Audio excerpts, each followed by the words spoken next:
Hello students, NCERT class 10th maths में आप सभी का स्वागत है। आज हम प्रश्नावली 15.1 में क्वेश्चन नंबर 14 और 15 पढ़ेंगे, जो कि ताश के पत्तों से संबंधित सवाल हैं। तो आइए सबसे पहले क्वेश्चन नंबर 14 पढ़ लेते हैं।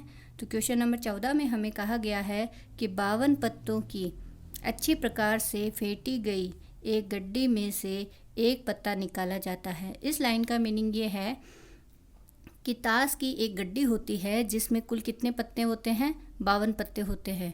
और जब इस तरह से अगर 52 पत्ते होते हैं तो किसी भी सवाल के लिए कुल परिणामों की संख्या कितनी हो जाएगी, अपने पास में 52 हो जाएगी। तो सबसे पहले ये लाइन तो सभी को क्लियर हो गई होगी कि किसी भी ताश की गड्डी में कुल कितने पत्ते होते हैं, 52। तो कुल परिणामों की संख्या कितनी हो जाएगी अपने पास में, 52। उसके आगे कहा है कि निम्नलिखित को प्राप्त करने की प्रायिकता ज्ञात कीजिए। तो प्रायिकता ज्ञात करने के लिए सबसे फर्स्ट हमें इसका सूत्र पता होना चाहिए। तो प्रायिकता ज्ञात करने का सूत्र क्या होता है, अनुकूल परिणामों की संख्या बटे कुल परिणामों की संख्या। ये हमें याद होना चाहिए, तभी हम क्वेश्चन को आगे हल कर पाएंगे। तो सबसे पहले आपको ये सूत्र याद कर लेना है। उसमें सबसे फर्स्ट हमें ज्ञात करना है कि लाल रंग का बादशाह है। तो देखो, ये सारी चीज़ें हम तभी कर पाएंगे जब हमें ताश के पत्तों के बारे में कुछ पहले से नॉलेज हो। तो जैसे अभी मैं आपको पहले ताश के पत्तों के बारे में कुछ बता रही हूँ। ताश में कुल कितने पत्ते होते हैं, 52। तो सबसे पहले कुल परिणामों की संख्या 52 हो जाएंगी।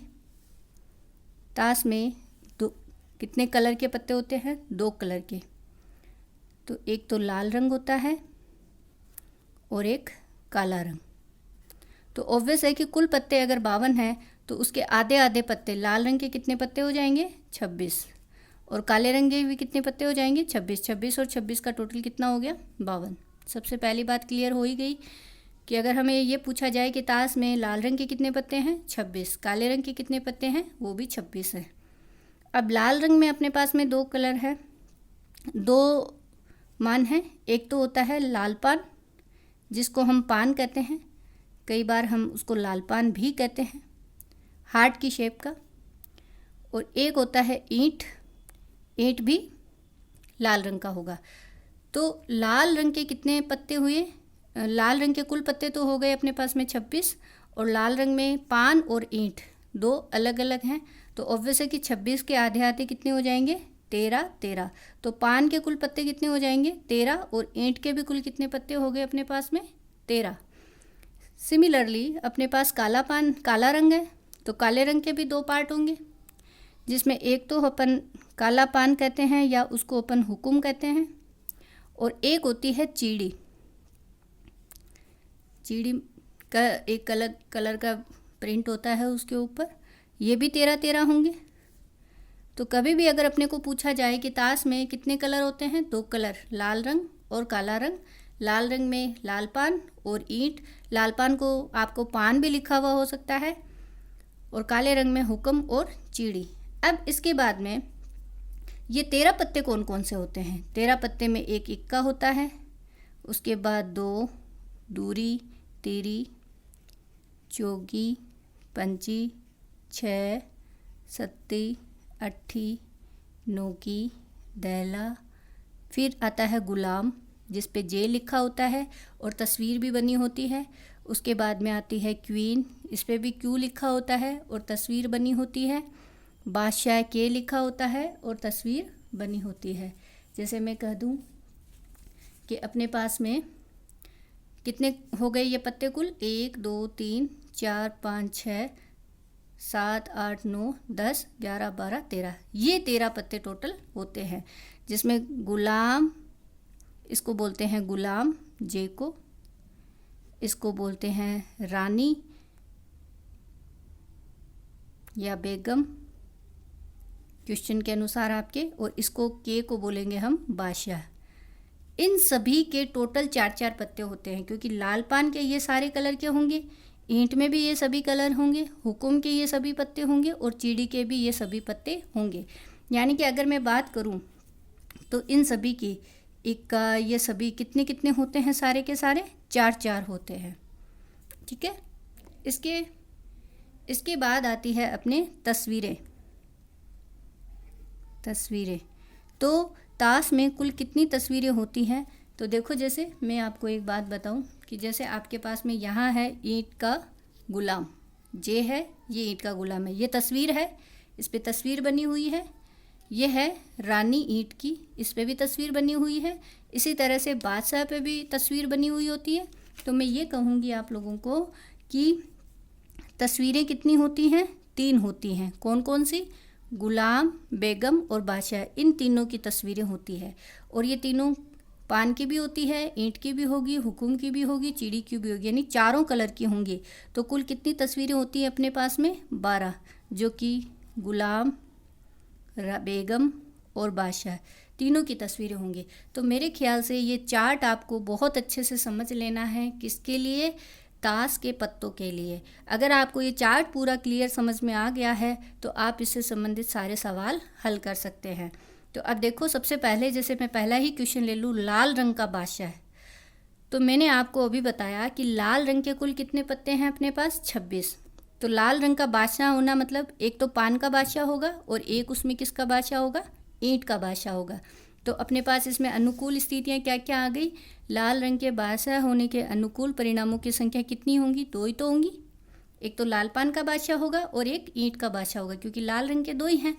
तो हम यहाँ लिख देंगे एक तो लाल पान का और एक ईंट का, 2। तो आंसर क्या हो जाएगा? अनुकूल परिणामों की संख्या बटे कुल परिणामों की संख्या। अनुकूल परिणामों की संख्या अपने पास 2 आई और कुल परिणाम अपने पास कितने दे रखे हैं? 52। 2 के पहाड़े से काट देते हैं तो आंसर हो जाएगा 1/26। मेरे ख्याल से ये पूरा क्लियर हो गया। इसी के जस्ट बाद में सेकंड पार्ट है अपना कि एक फेस कार्ड या तस्वीर वाला पत्ता बताना है। तो तस्वीर के कुल कितने पत्ते हैं अपने पास में? 12 हैं।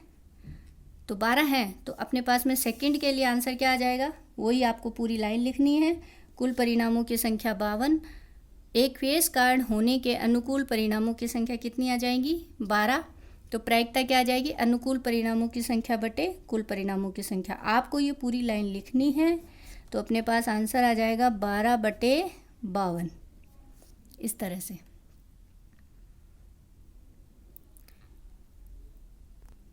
अब ये 4 के पहाड़े से कट रहा है तो 4 एकम 4, 4 दूनी 8, 4 तिया 12 और 4 के पहाड़े से इसको काटेंगे तो अपने पास में आ जाएगा 1 और 3 13। तो 3/13 अपना आंसर आ जाएगा। इसी तरह अगर मैं थर्ड क्वेश्चन की बात करूं तो देखो, लिखना का प्रोसेस आपका यही रहेगा। बस आपको इस पूरे चार्ट को समझते हुए ये सारे सवाल इजीली हल कर लेने हैं। इसके बाद थर्ड है कि लाल रंग का तस्वीर वाला पत्ता। इसमें थोड़ा सा अपने को सोचना पड़ेगा कि लाल रंग का, तो लाल रंग का तस्वीर वाला पत्ता होने के अनुकूल परिणामों की संख्या क्या हो जाएगी? इसमें थोड़ा सा सोचना है अपने को कि लाल रंग में कौन कौन आता है? पान आता है और ईंट आता है।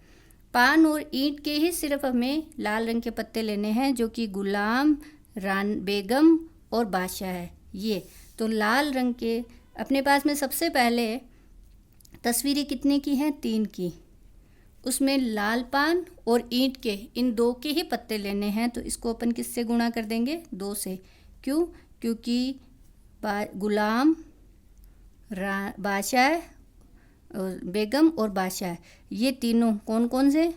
लाल पान और ईंट के पत्ते हमें लेने हैं। तो अपने पास में संख्याएं कितनी आ गई? 6 आ गई। तो अनुकूल स्थितियां अपने पास इसमें कितनी आ गई है? 6 आ गई है। तो इसके अनुसार अपने पास प्रायिकता क्या आ जाएगी? फॉर्मूला अपन सबको याद है ही, अनुकूल परिणामों की संख्या बटे कुल परिणामों की संख्या। तो 6/52। इस तरह से वही अपन 2 के पहाड़े से काटेंगे तो 3, 2 और 26, 3/26 अपना आंसर आ जाएगा। इसी तरह से चौथा पार्ट है अपना इसके अंदर, पान का गुलाम। पान यानी लाल पान का गुलाम। तो लाल पान का गुलाम होना, लाल पान, देखो लाल रंग, ताश में 52, फिर लाल रंग के लाल पान में कितने गुलाम हैं? एक ही तो गुलाम है। तो आंसर कितना आ जाएगा इसका? इसके अनुकूल स्थिति एक ही रहेगी अपने पास में। तो आंसर हो जाएगा 1 बटा कुल परिणामों की संख्या कितनी है? 52। तो 1/52। अब इसमें ज़रूरी नहीं है लाल पान का ही पूछे, ईंट का गुलाम भी पूछते तो भी यही होता, ईंट का बादशाह पूछते तो भी 1/52 ही होता, हुकुम का बादशाह पूछते तो भी 1/52, मतलब कोई भी क्वेश्चन अपने पास बन सकता है, आपको सिर्फ उसे अच्छे से समझना है। इसके जस्ट बाद में आता है अपना हुकुम का पत्ता। तो हुकुम के कुल कितने पत्ते हैं? अब हमें हुकुम कहा है, इसका मतलब हुकुम के कुल पत्ते हम देखेंगे। तो हुकुम के कुल कितने पत्ते हैं अपने पास में? 13 हैं। तो आंसर क्या आ जाएगा अपने पास इसका? अनुकूल स्थितियाँ अपने पास 13 हैं, तो इसकी प्रायिकता आ जाएगी 13/52। 13 चौके 52, तो आंसर हो जाएगा 1/4। सिमिलरली अगला क्वेश्चन है ईंट की बेगम।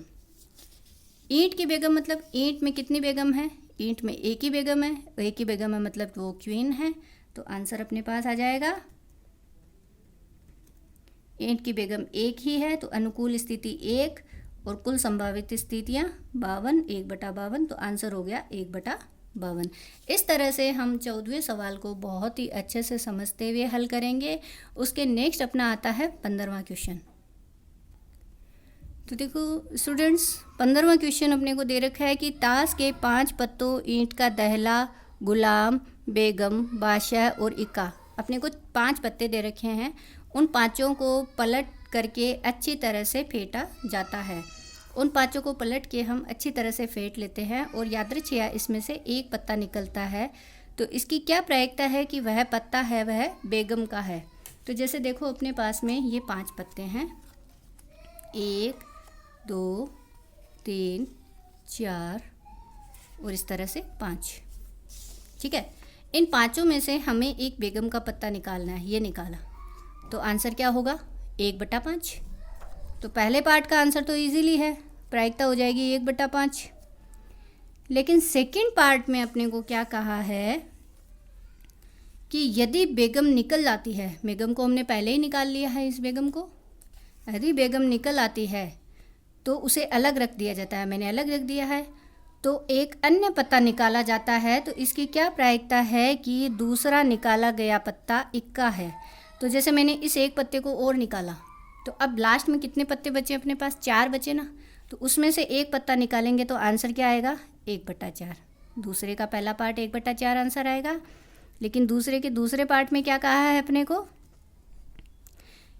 कि मान लो कि वह एक बेगम है। तो मान लो कि हमने ये वाला पत्ता निकाला और ये बेगम ही था, तो बेगम था तो बेगम तो थी नहीं, बेगम तो हमने पहले ही निकाल ली। बेगम इसमें एक ही थी, हमें प्रश्न में पहले ही कह दिया है कि बेगम इसमें कितनी है? एक ही है। तो बेगम तो अब दोबारा तो आ ही नहीं सकती। तो आंसर क्या हो जाएगा? अनुकूल स्थितियाँ क्या हो गई इसकी? 0। और कुल परिणामों की संख्या तो बचे हुए पत्ते कितने बचे अपने पास? 4 बचे। तो आंसर हो जाएगा 0। तो इस तरह से हम 15वां क्वेश्चन भी पूरा प्रॉपर हल कर सकते हैं। तो सभी बच्चे ताश से संबंधित सारे सवालों को हल कर लें। Thank you.